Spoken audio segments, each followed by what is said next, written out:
Architect Rem Koolhaas is here. The distinguished architectural critic of the New York Times, Herbert Mouchon, has called him, quote, perhaps the most influential architect of his generation. Frank Gehry says he is capable of challenging everything. He's one of the great thinkers of our time. Not only a designer, he is equally known for his writing. In fact, he got his attention first because of his publications such as Delirious New York and Small, Medium, Large, Extra Large. They have changed the way young architects approach design. His latest projects include 2 branches of the Guggenheim Museum in Las Vegas, also a Prada flagship store here in New York. He's also recently co-written 2 books in conjunction with his Harvard University's, quote, Project on the City. They are a great leap forward about China and the Harvard Design School Guide to Shopping. More about those as we continue our conversation here with Rem Koolhaas. It's good to have him back at this table. Welcome back. Lots have happened to you since you were here before. I think it was the, when was it? Was the publication I think it's in 95, 96. Yeah, 95, 96. There has been a Pritzker Prize that came about in the year 2000. At the time, even though you had built some things, you were primarily known as a writer. Fair to say? It's fair. I think maybe not as a writer, but as somebody who made projects. And many of the projects we made have not been built, but I think it's really the combination of projects and writing. Are architects influential? No, I would say no. I think architects kind of right now have a very curious status. They are important, but I don't think they have influence. And I think the reason is that, you know, for the past 20 years, we have been undergone the blessings of the market economy. And that has been, in many ways, a kind of very euphoric condition. But and it has made architects very important in terms of people who can produce identities and people who can produce masterworks and people who can produce things that the market economy needs. But I think the market economy has also kind of eroded slowly but surely the kind of really important things architects could do, like tell a person how a city would work or organize the way in which a railway system would work, or basically, so I think that we were important, but I think through the market economy, simply because the public sphere has shrunken, our importance has also shrunken with it. Can that circumstance change? I don't know whether it's necessarily a bad thing, because I think when we were influential, you know, we made many mistakes and we did many dangerous and many stupid things. And on the one hand, on the other hand, I think the market economy, you know, as it is currently operating, will probably also eventually change, because I don't think it will be a permanent situation. Leading to what? I don't know what it's leading to, but I think that basically, you know, what we have been working on most in the past 5 years is to imagine how our architecture could recapture initiative, not so much influence, but more initiative. One of the reasons why I think I fundamentally doubt that architects have influence is that, for instance, it takes 4 years for an architect to do the least building. I mean, 4 years from beginning to end. And as you know, there are kind of very few operations or enterprises or ambitions right now that have a consensus that lasts more than 4 years. Yeah. Either the politics change, the money changes, or the... So, to be operating in our current system, architecture is an unbelievably slow and implausible mechanism. Because our current system needs immediate responses, immediate reactions, immediate reflexes, and immediate analysis. Okay, but let me stay with the question I asked, which is, if the market economy is no longer going to be the economic model, what is it going to be? I think my instinct, and it's not more than an instinct, is that it is likely that there will be a kind of shift back to some kind of public body and public presence, and that the dominance of the market in terms of most decisions is going to shift slightly back to a situation where there's a kind of combination of public and private. Yeah, that's what I'm saying, a public-private kind of thing. Yeah. I mean, do you see that reflected in any particular place today? Well, you more Europe than the United States, more... Not necessarily. You can see it even in America, where since September 11, there have been kind of a huge amount of kind of undoing of deregulation, and kind of where certain responsibilities that were simply abandoned have been kind of taken back by the state. And you see the same phenomenon, of course, in Europe as well. You also see, and this has been said often, that in a circumstance, an emergency, in a tragedy, when there is the need for a stabilizing, unifying, rallying point, government was the best place for that to happen. And government is reflected in civil servants and policemen and firemen and a whole lot of other people, which brought back a kind of respect. Yeah, well, I think that it's of course totally premature to believe that kind of September 11 kind of will change Euphoria. the course of American history, because.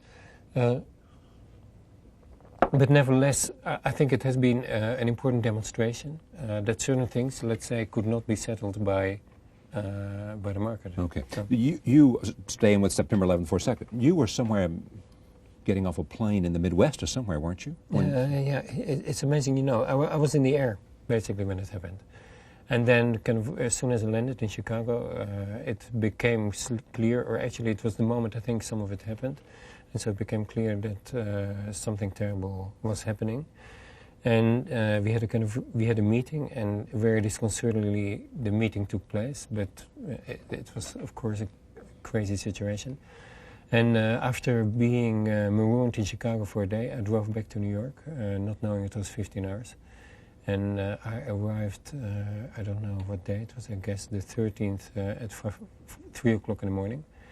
And came from New Jersey, and you know there's a bridge, and there was nothing sticking over the bridge anymore except a huge plume, and it was thunder and lightning, so the plume would kind of be illuminated or not. It is said, I think, that you were redesigning the L.A. County Museum of Art or something. What was it? Yeah, LACMA, L.A. County. Yeah. And that you, because of September 11th, you reapproached that and put a... Basically, we were we took part in a competition for LACMA in Los Angeles, a very great museum, because it's one of the few encyclopedic museums on the West Coast. In fact, the only one. So it has collections, all kinds of collections, Eastern, European, American. So it's going to be. And the date of presentation was the 12th, so that was cancelled, and then we had 2 more months before we could present again. And in those 2 months, I had an intuition on the one hand that we should modify our project, because not only because we had more time, but some kind of instinct that America was changing and that we had a different opportunity. So we made an important part of it, the roof, into something more beautiful and more embracing than it was before. Softer. Yeah, softer. In the beginning I thought our project was tough, and it's still tough, but we added this further element, and it was basically a gesture to a new America. And is that a singular exception, you think, or is that something that has taken hold in your own mind? Well, what is interesting is that we won that competition because the way the brief was organized and what the program kind of suggested is that we should make one building that connected 2 groups of other buildings. And we tried to do that because, if you're an architect, you want to win competitions, and usually you win competitions if you do what people want. But in this case, we really couldn't convince ourselves it was the right thing to do. So what we did, and we were kind of really daunted by the enormity, was to propose to destroy most of the existing building and to redesign it. Start entirely from scratch, to start with a new building. And so the irony is that I think the effect of September 11 were twofold. On one hand, we changed the building, but I think on the other hand, the committee that we had to present to were also in a different mood and were able and inclined to pose more serious questions. So, like, is it worth doing a new building, or does it have advantages to do a new building? And perhaps more than anything else, how radical is it worth being after September 11th? I think it was a radicalism that was stimulated by the events. Take a look at this, because you have used a word that generally is not associated with you a lot, which is beauty. Mm-hmm. I mean, I know that's a major tragedy. Yeah. What? I wish it were. Huh? You wish beauty was more associated with you. But words like brutal and challenge and have been. Roll tape. This is a conversation I did with Richard Serra, the noted sculptor. Here it is. Where's beauty? Beauty is kind of like a notion that's very, very hard for me to understand, in that it seems to be something that people lay over any given historical period, and the criteria always seems to be behind the times. I think, for the most part, artists don't get involved with beauty. They get involved with the language of art. They get involved with trying to extend the language of art. And if beauty happens, it's a residue of their involvement in the particularities of what they're trying to accomplish in terms of communicating something to someone else. The public may have some notion that artists are up to making beautiful things. But if you talk to artists seriously, that's not what they're up to. Here's what's interesting about that. You have said almost the same thing. Yeah. Almost the same thing. Yeah. Beauty is not the goal, but if it's a byproduct, okay. I could modify it slightly and say that, of course, we work for beauty, and of course we try to do beautiful things, and of course we think everything we do in some way is extremely beautiful. But I think we simply don't have the words to really talk about it.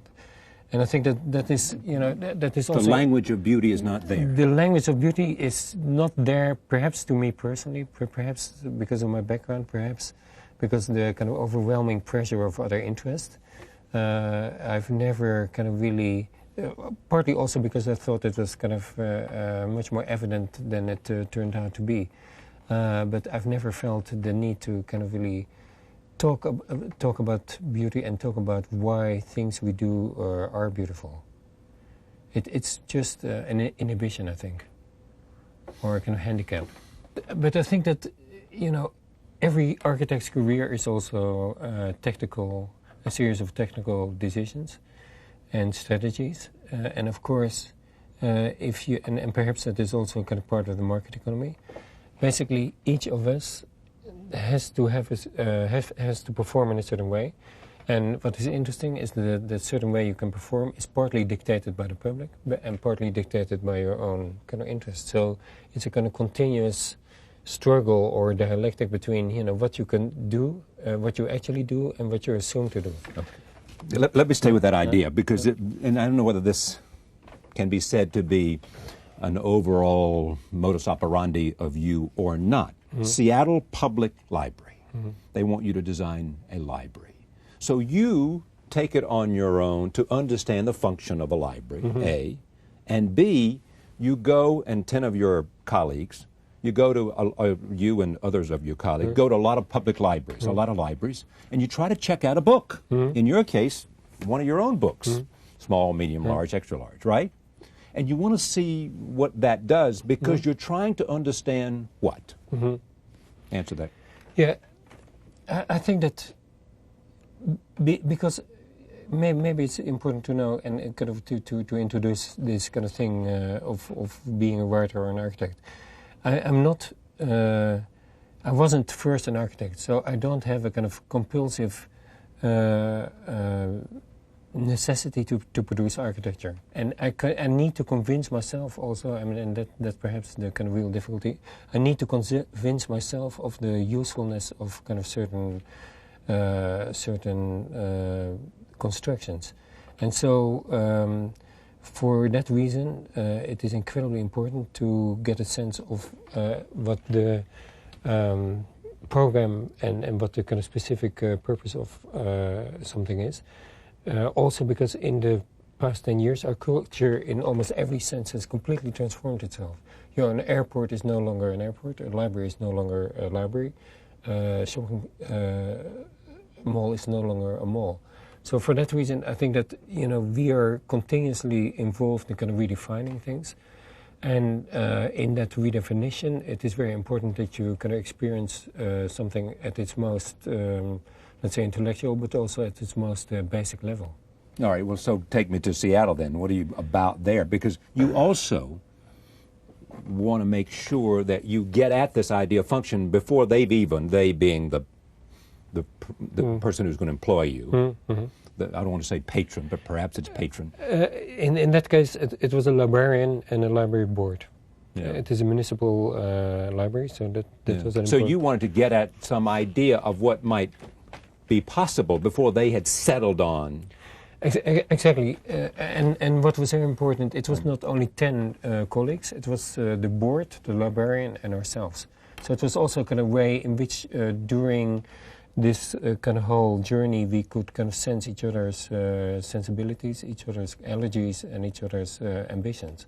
And so it was very important to have the dialogue and to kind of establish a relationship really before you start introducing architecture. Because once you introduce architecture, it's very soon and practically immediately becomes about being good or bad or correct or wrong or ugly or beautiful. So it was kind of, first we had a relationship as normal people, and then we had a professional relationship as board and architect. Relationship as normal people mean we just were, what, friends? We were... Well, we had a dialogue, we had a conversation. Yeah. The other thing in Seattle that made it particularly important was that Seattle is, of course, not a city like all other cities. It's a city on the West Coast, which implies already a kind of sensibility. But then it was the city of Microsoft and the city of an incredible explosion of ingenuity and intelligence and an incredible technological know-how, which was at that point actually transforming not only the world, but also apparently threatening the kind of information system that the book represents. In other words, you could kind of sense that Seattle wanted to do a library at the moment that Seattle culture was kind of working on the definitive suspension of the necessity for a library.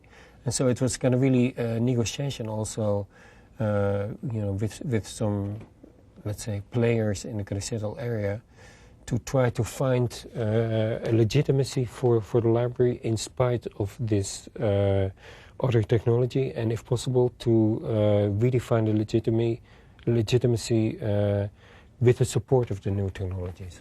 Take me to two other projects. One is the Guggenheim in Las Vegas. Just what was in your mind when you engaged? What was it about for you? Basically, what interested me in the Guggenheim was Tom Cranz and the campaign that Tom Cranz has sustained in terms of modernizing the concept of the museum. Tom Cranz was the first one who thought of the idea of having a museum that could have one kind of headquarters seat, but that could also have outposts. Almost satellites. Satellites. And exhibitions could go from one place to the other around the world. And he was incredibly successful with doing that with Frank Gehry in Bilbao. And basically, Las Vegas seemed the second most plausible opportunity. Why? Well, basically, why? I think there was an opportunity in terms of a client who was interested in launching it.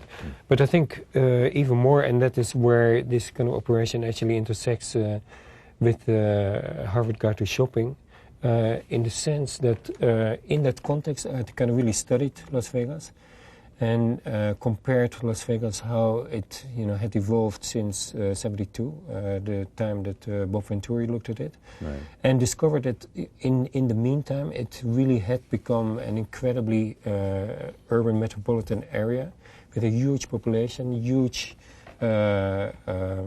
facilities. Fastest growing city in America. Fastest growing city in America, and also a truly diverse kind of population. It was not only the kind of caricature of casinos, but also kind of much more diversity. And in themselves, the casinos had also diversified from kind of purely gambling to being family oriented. Right.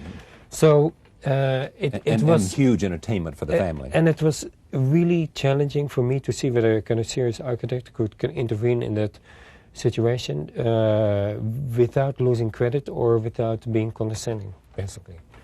And so what we did there was not only one element for the Guggenheim, a big exhibition hall, but we also, and that was a second part of why I was attracted to the operation, a small building for the Hermitage Museum, where the Hermitage Museum would lend some of its most beautiful works exhibited in Las Vegas, and earn money that would be applied to renovating some of the Hermitage in Petersburg. Right. Let's so also it was make a kind of circulation that was fascinating. Let's make the point also that it was the building was going to be part of a casino.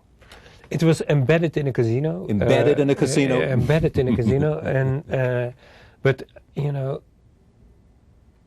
you could also say that the logical outcome, if you extrapolate current situation and current trends and the way architecture is evolving, it's maybe slightly too strong to say that ultimately everything will be embedded in a casino. But I think you see a kind of more and more overwhelming association between apparently separate entities that are all kind of joined or at various places, and that form a kind of continuous programmatic continuum, I think. Let me then go to Prada. All right. Tell me about that. You've already completed the first one to lots of attention. Yeah. How did you approach that, and what was it that was interesting to you about designing a store? It was really Prada came to us.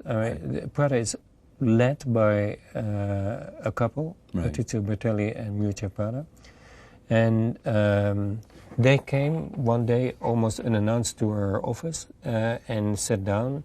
This is in Rotterdam, or where is it? In Rotterdam, in kind of highly unglamorous kind of, place. And its lack of glamour is actually its kind of incredible attraction. But they sat down and said, we have a series of kind of wonderful sites and properties.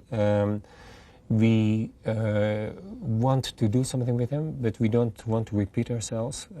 And so we want to see whether you are able to change the concept of our shopping. Okay, let me just stay with you for a second. Was there interest in creating a place that would be so attractive in itself that people will want to come there, and once they were there, they might buy something, or did they want to make some other kind of statement that they were associated with? I think at that point it was just to reinvent, they wanted to reinvent shopping. And I told them frankly that by coincidence, because I was in the middle of doing the book, I knew a lot about shopping, but I was not convinced myself that we could do it. And so I asked a kind of grace period of 3 months where I would investigate what they could do and kind of propose to them what they could do. And if they were convinced, but equally importantly, if we were convinced, we would do it.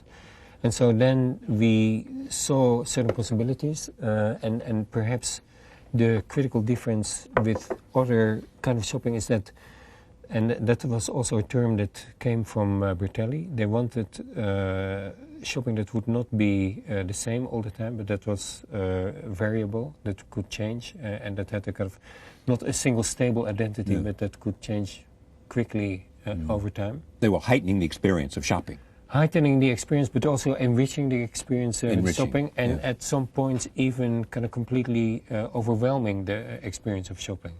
So because that was, when we looked, for instance, at Soho, which was where the first store had to go, we saw that kind of Soho from industrial kind of area to a cultural area to a commercial area, that was kind of like had happened in almost within 20, 30 years, and that the whole of Soho is now kind of patchwork of commercialism, And that one of the interesting things that they were willing to entertain was that you could introduce in that an element that was sometimes shopping, but not always shopping, that could sometimes be public, and that could sometimes be a totally different thing than purely commercial. And so our interest in the larger sense was that since the market economy, the city has become more and more dominated by private initiative. And so it became very interesting to conceptualize how the public could return inside the private. So it was an operation that also had a kind of political dimension, and that political dimension was an important part, I think, to Bertelli and Prada. So what do you like about it now that you've completed it to generally enthusiasm? Well, I like the way. Well, first of all, I should say, maybe shamelessly, that I think it is beautiful. I think also it is different. I like the way in which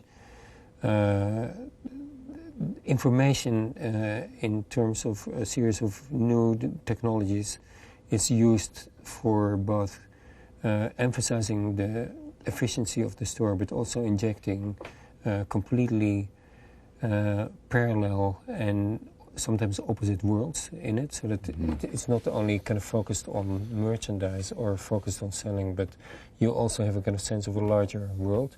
And I'm very looking forward to the effect that the first performances will have on the store. Okay, now you're going to do another one for them, at least one more, I know. Yeah, we were working on one in Los Angeles, yes.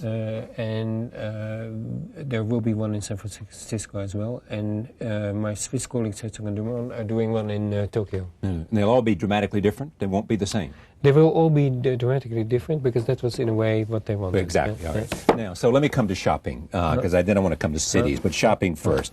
Here is what, just explain to me, you teach at the Harvard School of Design, and you have these graduate students there. You said to me something fascinating, because I was relating an experience I have with 4 students who are working with this program, and you said the students are smarter than the teachers these days. Or you said it better than that. Yes, maybe not smarter, but no, you said it better. What did you say? I think, basically, when I first came to Harvard or to any school, the kind of model was that a teacher taught people, what to design, what to do. And you would be there, and for instance, an example was to rehabilitate a kind of abandoned harbor pier in Boston Harbor. Yeah. And basically, you looked at the student body, and the student body, was only partly American. It was, in the meantime, incredibly diverse, incredible injection of Asian, European, and even African presence, a lot of South American too. And so you realize that the relevance of abandoned harbor piers is very limited, and that there are kind of certain areas of the world where piers are not abandoned, and other areas where there are no harbors, and areas where there, etc., etc. So it made me aware that this kind of model of teaching from the center to the periphery in a way doesn't necessarily work anymore, and that if you could mobilize the intelligence of those kind of experiences, you could suddenly perform an entirely different work, and which was to create further intelligence about things we don't know anything about. So I think that the radical, and sorry to use the word against, the radical thing about the project, I think, is that it's not based on knowledge, and presumably my knowledge, and then to be distributed or diluted with the students, but it starts with ignorance, and absolute ignorance, and we only look at things we're ignorant about. And then we try to create, in the space of a year, knowledge about that kind of particular thing. Okay, so let me just take 3 things you're looking at, just 3, and many more. I'm going to go to shopping, okay?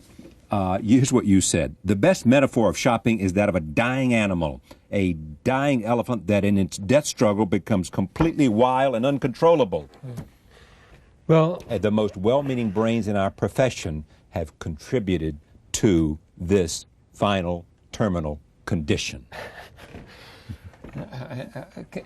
I'm shocked at my own kind of rhetoric, but shocked at your own rhetoric. Yes. Let me kind of rephrase it slightly. One thing that was interesting in how we started was that shopping had not been a kind of formal subject in kind of any of the Ivy League schools for the past 5 years. Yeah? So there was, to begin with, a kind of paradoxical situation that the building program that is the most common and that in terms of kind of square footage is by far the dominant one in the worldwide, right.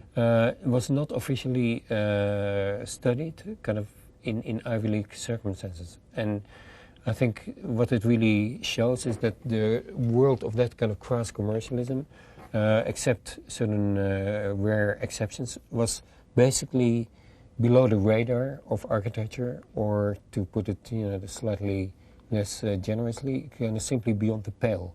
Architecture did not want to deal with it. So that is why we felt we had to kind of record shopping, try to understand shopping, and kind of study what the consequences of these enormous quantity of shopping were, not only on our life, but also on the city. And what you see is that shopping started, of course, in a kind of very simple way. It started presumably with a market, then there were stores, then there were shopping streets, then there were arcades, then there were department stores. But in each of those, shopping in itself was pure. But what we have seen in the past 20 years is that shopping has begun to connect itself to almost every activity known to man. Museums have shopping and are depending on shopping. Churches have shopping, are dependent on shopping. Universities have shopping and are dependent on shopping and marketing. And perhaps more fundamentally, airports that used to be kind of very strict machineries to get you from A to B have become kind of labyrinth of shopping. So that basically all activities known to men are now deeply infiltrated and dependent on shopping. On the other hand, shopping, to survive in its current quantity, depends on those activities, so and on those hybrids. So we have a kind of incredibly hybrid condition, I think ultimately stimulated by the market economy, where in the end the shopping has become our most kind of reliable and if not our only kind of emblem of what is urban, or only symbol of what is urban. And I think at that point a kind of really enormous change has taken place, where the city used to be public and free. The city is now private and you have to pay for it. And I think that new condition is really the subject of the book. There is nothing to me more challenging than how, and this has to do with globalization, it has to do with what you write, it has to do with some of your own interest. Nothing more challenging than what happens to cities and how we look at cities. And in this hour, I don't have time to do that. So what I would like to do is say, take note of shopping and take note of Harvard's, this shopping, which is the Black Book, and the Red Book, which is the Great Leap Forward, and invite you to come back and let's take a look at cities and how you see them and where they're going, and what their future is. Okay, I'd love to do that. Yeah. Thank you. Rem Koolhaas, these two books are just being published. He's gotten lots of attention for Prada. He won the Pulitzer Prize, the highest thing that the world of architecture can bestow on an architect. And I look forward to part 2 of our conversation when we talk about the future of cities. Thank you for joining us. We'll see you next time.